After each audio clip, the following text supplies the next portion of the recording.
Everyone, my name is Alisa Joseph, and I am Director of Programs for the U.S. Black Chambers. And we're going to be talking today about Chase's program, Advancing Black Entrepreneurs. I am thrilled to have with me today two Chase bankers who have done so much for this program in ensuring that not only our chambers have the ability to provide it to their membership, but we also have sort of crossed the lines and gone outside of our sphere almost, with having non-members join as well. And so I'd like to introduce to you today Lisa Stevens, who is a senior consultant at Chase for Business, and Shea Taylor, who is a senior consultant at Chase for Business. Thank you both for joining me. Thank you. Great to be here. So we're going to jump right into our conversation. I am really thrilled to be able to present this program over the course of the past year and a half.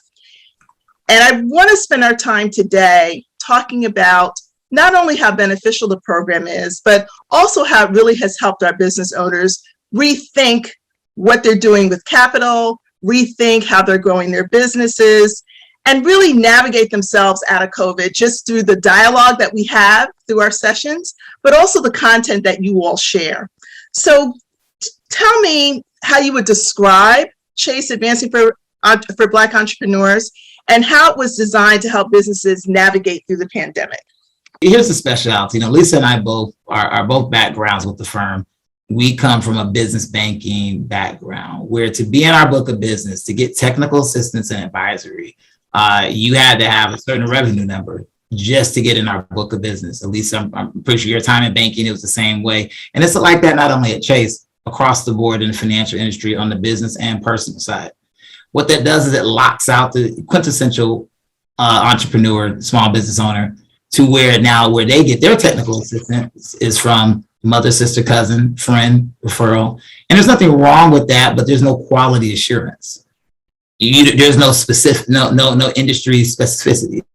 Where now what Chase has done, which I really like for the Black community, they have people like myself in Atlanta, Lisa in LA, that not only have done the hand-to-hand combat, working with business owners, doing lending, doing, advisory, doing all the technical assistance things, but we brought that to the quintessential small business owner and evaporated that line for them to have that technical assistance. And the beautiful part is you get that quality assurance because you have someone that has been there, done that, have a couple of t-shirts on it, and can really bring that to the owner in a way that is free without any catches. So that's the way I would kind of wrap the program up and what it does for business owners.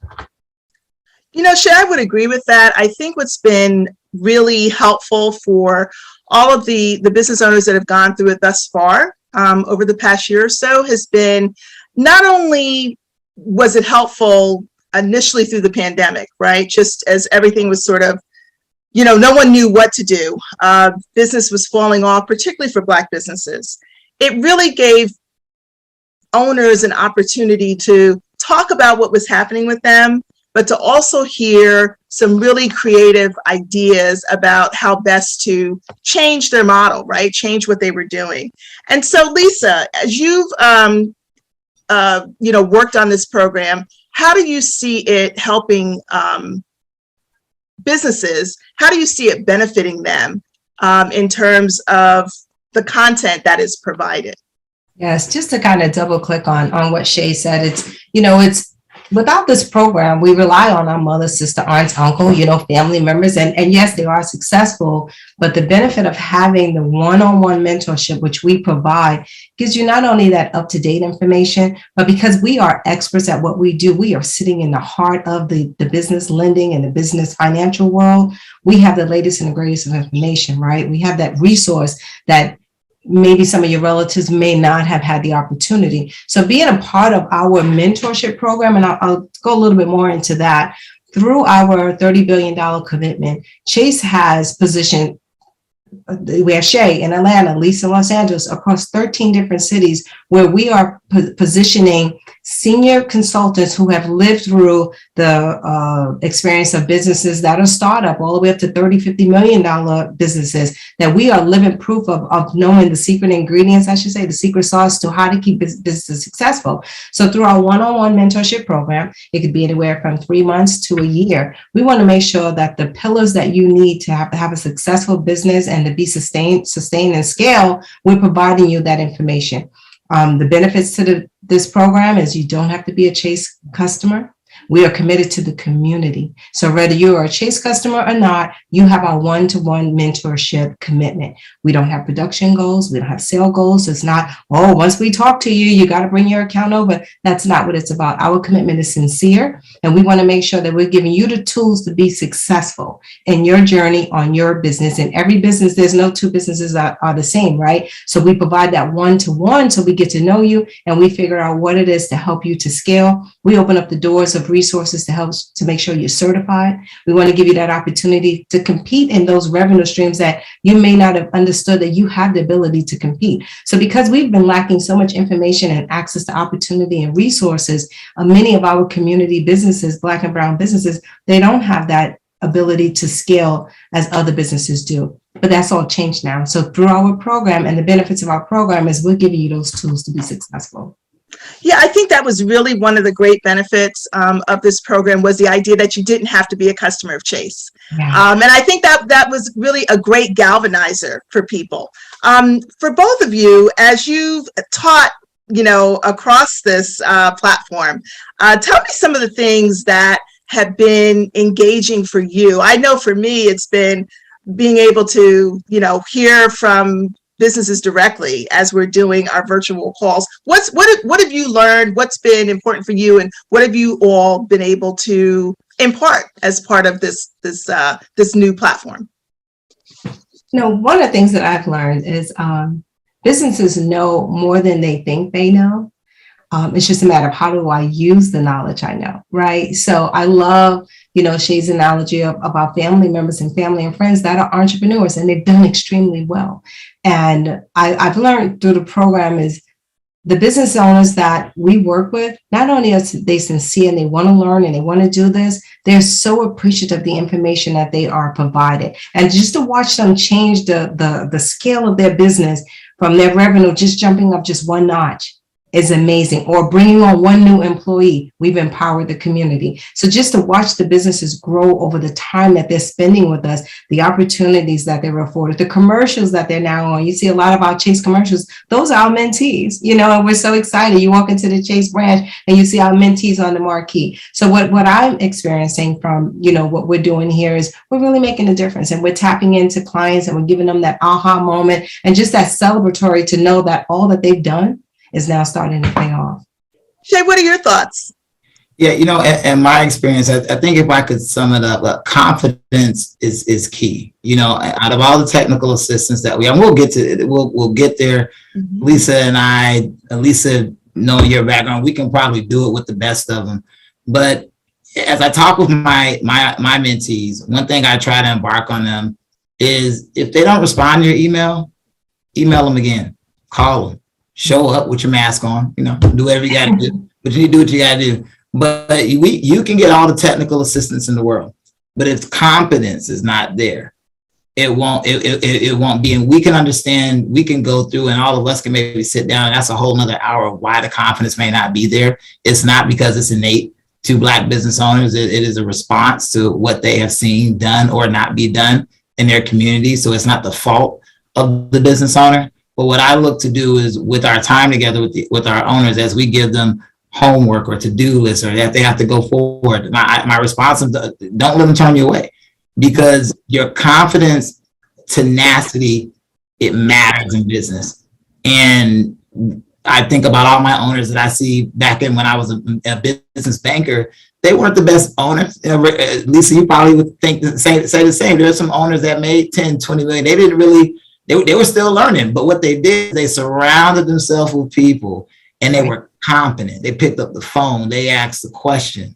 I had a client one time email, and I emailed them back to meet, and they said, well, I'm not ready yet.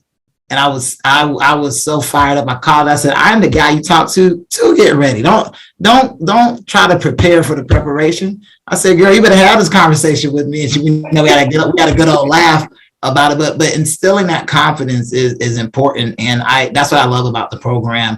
To be able, we can get to the technical assistance. We do it very well. We can all do it with our eyes closed. But that's one thing, and I would say to all the business owners out there that are listening, you cannot have enough confidence when walking into the game of entrepreneurship.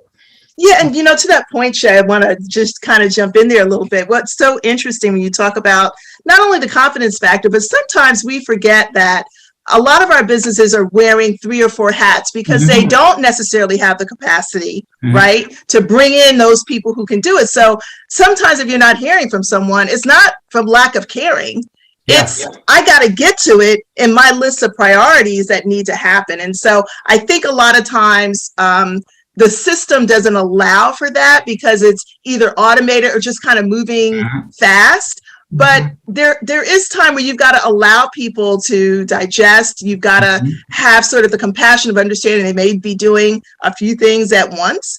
But it's not for lack of not wanting to do it. Do both of you see that? Yes, I agree with you. And, we also try to have our mentees develop a team of experts around them, right? And that to me is very important to have that because then it gives you the ability to delegate. And it also, but it's important to know that your team of experts have to have your vision. They have to have your goal. I also understand that the affordability to have those team of experts sometimes may not be afforded to us all. But I also say you can't afford to not. So you have to tap into those teams of experts that either can fit your budget, maybe free, or you could do some sort of barter system. But it's important for you to have those team of experts around you if you want to grow and keep your sanity. Because like you said, we wear so many hats, and it could be from a dog owner to children and husband and wives. So, and our day-to-day work, and then ourselves. And you have to balance that work-life balance, and having a team of experts will help you do that. Absolutely. And I wasn't even thinking of it in terms of the other stuff that comes with it, right? So, bringing that in, I think is really important. So we're going to, Lisa, I want to talk a little bit to you about the program itself, right? There are 4 modules to the program. I'm going to start first with navigating the future. Tell us a little bit about why that was important. It was the first module that came out probably the end of 2020.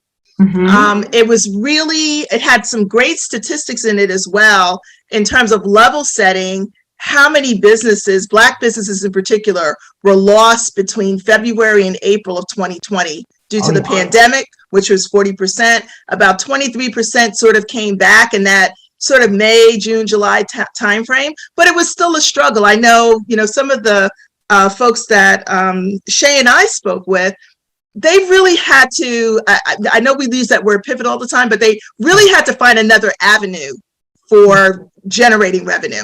Talk a little bit about navigating the future and how that helps to do that. And you said that number 40%. When you think of that number, such a low number, and only 23% was able to bounce back, right?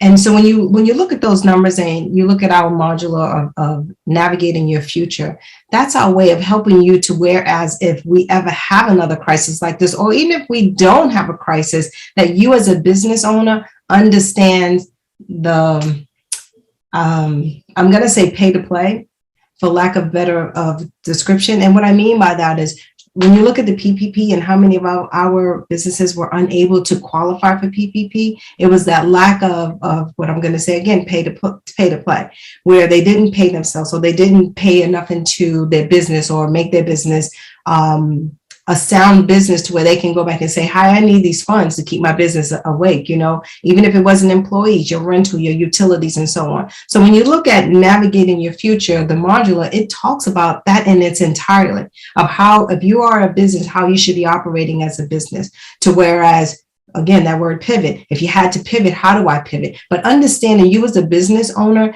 and the future of your business, that modular really kind of dissect what it means to be a business owner. Because a lot of us, we say we want to be business owners, but do we understand the concept behind owning your own business on a day-to-day, moment-to-moment, second-to-second of what it really means? So the modular will go through page by page, and it talks to you thoroughly about are you a business? It really asks the question at the end, are you truly a business? Mm-hmm.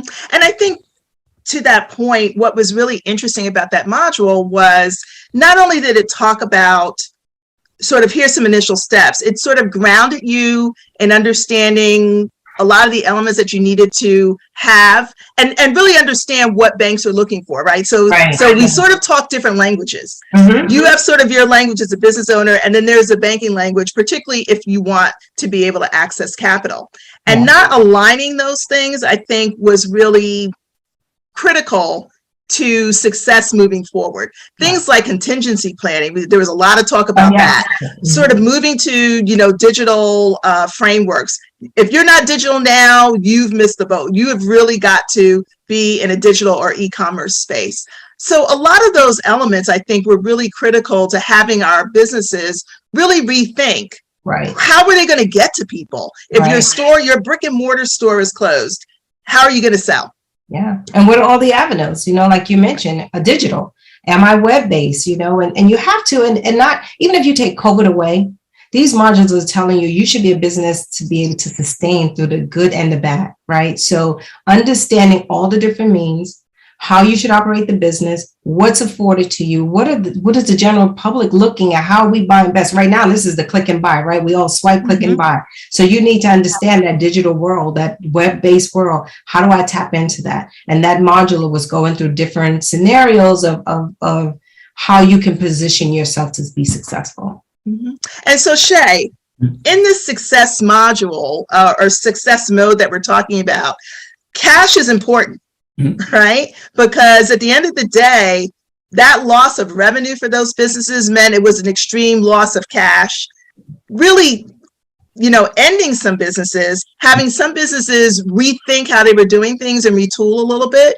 But it really was a level setter, right? And so understanding cash flow, I think, was a really critical module in having people not only understand how they manage their cash and what they're spending their cash on, but understanding what the bank also looks at when we talk about what does cash flow mean. Yeah, I think we've done tons, and I've said it then, I'll say it now to owners. A lot of times we conflate understanding the word cash flow as a metric that underwriting uses to get a loan, and of course we won't go through that here. But I've always said cash flow is an internal metric that the business owner uses to navigate between AP and AR. Mm-hmm. And there are other things that we can talk about. We kind of touch on power to capital, which Lisa will touch on, but cash flow is so important and understanding the fundamental foundational strategies to put in place to help the business navigate week to week or month to month.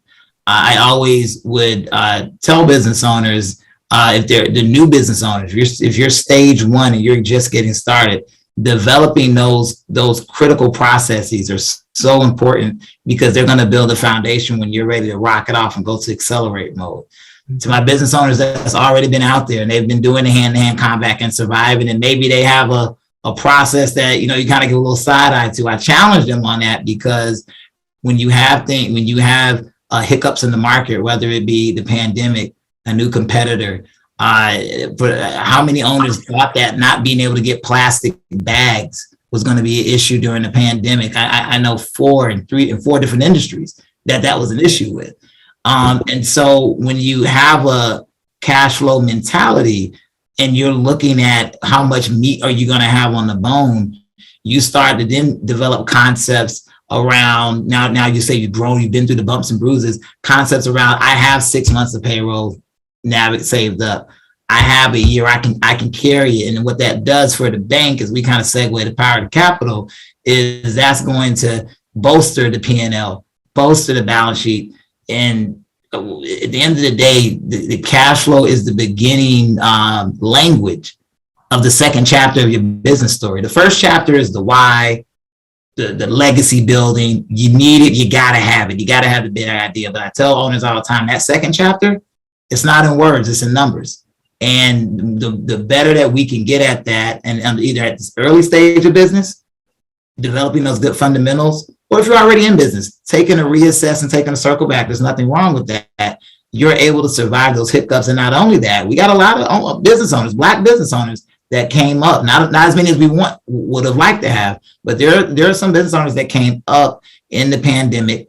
And the reason why is they had good cash flow practices that allowed them to buy businesses, buy lines of business, buy other lines of businesses, allowed them to pick up key man or key woman employees that they can bring into their company. These are these things that we don't think about when we think about managing cash flow. It's not just, it starts off with managing through AP and AR, but how do you continue to build your AP so you can build AR? Because one thing I've noticed, and I think Lisa can understand, the higher up in revenue you go, the higher up your expenses go.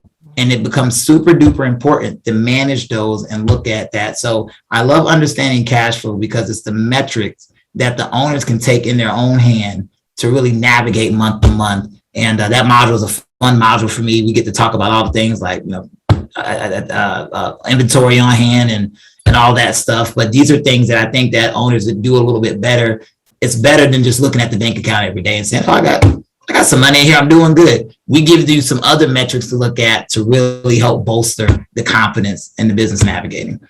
Yeah, that's what I love about you, Shea, is sort of that attention to the income statement and attention to the cash flow statement and the balance sheet, right? Not just making it about what's in the bank, or not just making it about, my taxes are coming up and I need to kind of reduce. I think all of us at this phase, you need to be trying to show what you have, because it's the only way that's going to get you to that next level of, just as you said, acquiring a company, bringing on new employees. Sometimes we are short-sighted in that sense of, I want to reduce my tax liability, but in that, it really reduces your ability to get a bank to say yes to you. Listen, if Chase reduced my W-2, it reduced my ability to get an auto loan, a home loan, or anything. So I tell owners, think of your profitability like your business's W-2. It's not the same because one's a business, one's that, but the bank, and I'm pretty sure Lisa dive in more. Profitability is key. We can always talk strategies around tax mitigation. I think as a red-blooded American, it's okay to have that conversation. But the question is, are we doing it at the consequence of making the business not look profitable? And that's one thing that cash flow conversation does, is really start re-engineering that mind and running a profitable business and the reasons why. Yep. And so with that, Lisa, let's talk a little bit about capital. The Power of Capital webinar is that module in and of itself really provides a great sense of being able to understand how to leverage capital, how to use it properly, kind of building again on the whole cash flow conversation as to what it is that you can do next and what vehicle you need in order to do it, right? So not borrowing a long-term need, borrowing long-term capital for a short-term need, right. Understanding sort of the mix of different types of capital, why you need it, why you don't. Talk a little bit about that. Yeah, sure. So, and the Power of Capital, actually, it goes right into the next phase of this business modules that we're looking at. And it gets you to start to strategically thinking about your cash flow, you as a person, and are you lendable, are you bankable, and why are you a good investment for a bank? So I love this chapter because it really dives deep into the types of lending. There's 3 types. We have our credit cards, you have your business line and your business loan, and it really helps you to understand how you should use each of the 3 that I just mentioned. And for me, I think that this Power of Capital, it dives deeper into your account receivables. It talks about your liability, your liquidity, your leverage, and we break down what those words mean, right? So for, again, that team of experts, Shea and I are bankers, so we understand liquidity and leverage. There's a simpler way to put that in the Power of Capital to help you to really break down those terms. What do they mean to you as a business? How do I define those? And like Shea said about the W-2, I love that. We can all relate to a W-2. So would you as a W-2 want your employee to take away money from you? No, you want to add money. You want to show that you're successful. So the Power of Capital not only teaches you how to borrow, who you should borrow from. It talks about the SBA, all different programs, the 504, which is one of our most used, the 7A, which is their flagship. It even dives deep enough to understand and giving you scenarios on the percentages of the down payment so that you can see this is attainable. And I love that, because some people go, oh, I still can't afford it, but you can. And the SBA will show you how to use that vehicle. It also talks about your personal and business credit score. A lot of people confuse the two. They say, oh, my business is borrowing. Well, you are your business, right? So it teaches you that not only should you represent yourself, you are your business' biggest asset. So we want to make sure that your business credit looks good on all three of the bureaus, but we teach you how to make sure your business credit is also getting those same perks that your personal credit is earning. So that's another piece that the Power of Capital looks at. And then, finally, I would say it really helps us to understand the 5 C's of credit. We want to find out the character, your credit buy-in, your conditions of the loan that you're requesting, who your industry competitors like. Just looking at the deep diving into the 5 C's of credit to understand, am I bankable? Am I lendable? And if I'm not, how do I get there? So it doesn't kind of leave you hanging. It gives you the, in the beginning, we take a survey. We want to know, where are you in the knowledge? And our hope is to bring you up at least 1 notch, if not all 4 notches, to really understand, to arm you enough to say, if I'm not doing what I need to do, this is what I need to do. And if I am doing what I need to do, look at me, bank. I'm ready to be lendable. So I love that last C, character, is one that I see the work that you all do in terms of that translation piece, helping them build on top of the character that we see with a lot of our businesses to help take them to the next level. So Shea, let's talk about what that next level is all about, because I love this idea of acquisition. I love the idea of joint ventures. I love the idea of mergers, getting new talent. All of that puts you in a position to be able to go after larger contracts, but also, expand the divisions that you might have within your own company to do greater business and gain greater revenue. So let's talk about what next level means. Yeah, if I can use an analogy of making a cake, we've gone through everything. You put your ingredients in, Alisa's put hers in, I put mine in, and it's all in the container, it's in the oven, and what comes out is the next level business owner. Right, we're now incorporating all the different ingredients together, and that's why technical assistance is very important. I know sometimes we can feel that African American business owners are over-programmed. And again, that's a conversation to be had. But I will say, for what we're doing here at Chase, is really the things that we're hitting on are so particular. So when you come into your next level business module, how are we putting it all together? Are we thinking like an entrepreneur with those bigger opportunities? Mm-hmm. It's working on the business, not in the business. And that's why it's so important to, look, and to reclaim your future, you're going to get the confidence at the start of your journey or wherever you're at with your business. If maybe you got kicked around a little bit, you got to get your reconfidence. That's what Reclaim Your Future is for. Understanding cash flow. Now we're giving you some things to kind of help bracket you up that you can utilize yourself. Power of capital. How powerful do you feel? Alisa, how did our owners feel when we gave them a line of credit back in our old jobs? It's like they're already spending the money for the document signed, right? They're like, oh, I know I can do this. I can put this, that, and third. And when you have all those things, you're now working on the business. You're looking at, how do I be agile? How can I navigate challenges? You can now become a thinker looking in the future instead of really navigating day to day or week to week. You're understanding the value of people, putting people first, and really leadership, overall leadership, because a lot of owners in general, they feel because they're technically good. And this is general. Every owner, blanket, any ethnicity, sometimes they feel that because they're technically good, that technical skill translates to a business skill. Well, we know working in corporate America, great salespeople don't make good managers, right? And we've seen it in sports. Great, and I'm not going to say anything because I don't want to get Chase in trouble. Don't say the names. I'm not saying anybody's name. I say the names. They're gonna really reduce my W-2 after that. So, how many great players that you've seen translate the leadership and struggle. Mm-hmm. And so this is why technical assistance is important, because we're taking you out of that player zone, that day-to-day mentality, that that soldier on the field and making you that general of your business, where you're working on it, you're developing new talent. Now you're thinking 5, 6, 7 years in the future.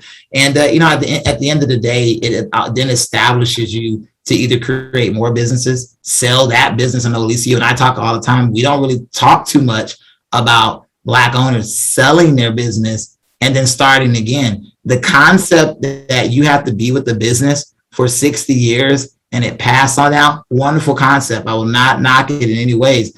There are new concepts out there where people are starting businesses every decade.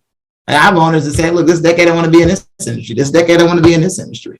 So why not start a business, run it up, build on it, create it, get a good share of market share, and then sell it off to a Fortune 500 company or to another mid or large size company, and then come on back and do it again. I mean, now we're getting into the fun part of business ownership, and that allows you to build your wealth. It allows you to educate your kids the way that you want to, and allows you that power and influence. So that way, as you make money, you build yourself in your community. You're not going to be an influencer, really steering your community where it needs to go and having your input. And those things are powerful, and I think that, that's what I love about this particular module, because we're taking the business to the next level, and the possibilities, they're endless. The possibilities are endless. My name is Sal Austin with DGS Security out of New Jersey, and it is my honor to be here today with the U.S. Black Chambers. We met you guys as a result of us being affiliated with the ENY and Comcast Rise Minority Small Business Network, and it is our honor to be here once again. We attended quite a few of your events, actually, and the one that I actually found the most interesting or intriguing was your Next Level Business event. In there, the brother, and I was surprised and honored to see a brother as a banker, pretty much. He actually referred a great book called Good to Great. And I downloaded that book, and now I'm in the process of going through that book. And it's a powerful, profound book that's having an effect on my life. Also, he actually suggested that we reach out to a CPA, which we did, to obtain a better idea of our cash flow, and also in terms of our being LLC, S Corp, and C Corp, all of which we appreciate and did. And so we actually are looking forward to a long-term relationship with you guys. And once again, thank you, U.S. Black Chambers. So as we kind of come to a close with this conversation, for both of you, and I'm going to bring up the website for us to sort of look through a little bit. I'd love to hear both of your thoughts on, once the modules are completed, what are the next steps, right? Does a business owner, reach out to a Chase banker? And I want to reiterate that you don't have to have an account to do that. That's how this program was designed. Do they, look for other, resources to go where it is that they want to go? What have you seen? I'm sure that you've spoken to some business owners after the program. What do you see happening with them? What are some of the stories that you can share? Lisa, I'll let you go first. Yeah, sure. So after the modules, what we found is the value of having a mentor to continue the conversation is powerful, right? So once the modules are over, we invite you to our one-to-one mentorship. We have a landing page with resources. We talk about how to get your credit if it's not where it needs to be. And we also provide you information on grants that are out there, who you should be mimicking, what you should be looking at. So it's life beyond the modules. And the life beyond the modules is growing your business consistently. We have had mentors that have now had the opportunity to compete in Walmart, Whole Foods, Trader Joe's, CVS, depending on what your industry, right? But not only that, we have mentees that we're helping, be aware of what's going on in your neighborhood. For Los Angeles, we have the Olympics coming, we have the Super Bowl, the World Cup. There's so much opportunity. So we have our mentees right now becoming certified. So here comes another stream of revenue that they can start to compete, they can bid, and just know what's going on. So after the modulars, I think it empowers you to really get out there and build that confidence and know that if not now, I'm working toward that now. And if I am there now, how can I continue to grow in the now? And you realize that so many mentees are becoming mentors. I'm sorry, I didn't mean to cut you off, but they've learned so much from the program that now they're out there teaching, and they're so proud. They go, guess what? I'm sharing this information with my neighbor. So we invite you after the modules to reach out to a Chase representative. You don't, again, reiterating what you just said, you do not have to be a Chase customer. We are committed to the community. What I love about what you just said too is that owner feeling, again, we're back to that level of feeling that confidence to help someone else, because that's really what this whole movement that we're looking at is really about, a viral moment, right? What can I take and how can I share it with someone else? And Shea, before you go, I wanted to just, before you comment on this, I wanted to just show everybody sort of the contact us piece with that form within Advancing Black Entrepreneurs in particular, and how simple it is. I'll just kind of run through this, how simple it is to just provide, basic information. The one thing that we do want you to do is when you get to this question, how did you hear about us? That you let them know you went to Advancing Entrepreneurs program. We want you to do that. But everything else is pretty simple. And once you submit this, they will get back to you. They will give you a call and sort of move you into the next level. So Shea, can you talk a little bit about this question as well? Sort of, what have you seen as next steps? What stories are you hearing? What successes are you seeing as part of this? Next steps is action, action, action, action. Business is the ultimate contact sport. I can continue my sports analogy. And so what I have seen owners do, whether it's from a one-time conversation or after a module, follow up with us, go to these particular pages and get signed up. I think that's the first action that you can do. So you can get looped into a senior consultant like myself or like Lisa. We're across the nation, not in every city, but we're in some of the major cities, but it doesn't matter. Just get signed up. That's part one. Get signed up. And then from there, start looking for ways to implement some of the things that were talked about. But then if you're working with your one-on-one coach, or let's say you get someone like Lisa or myself to call, we'll give you some additional direction to continue going. So the thing is just continue going. Look, I'll even put the challenge. If myself or Lisa don't respond to an email us again and again and again, because that is the tenacity that is needed and, for owners. So one success story that I saw was I had an owner, it's actually kind of crazy.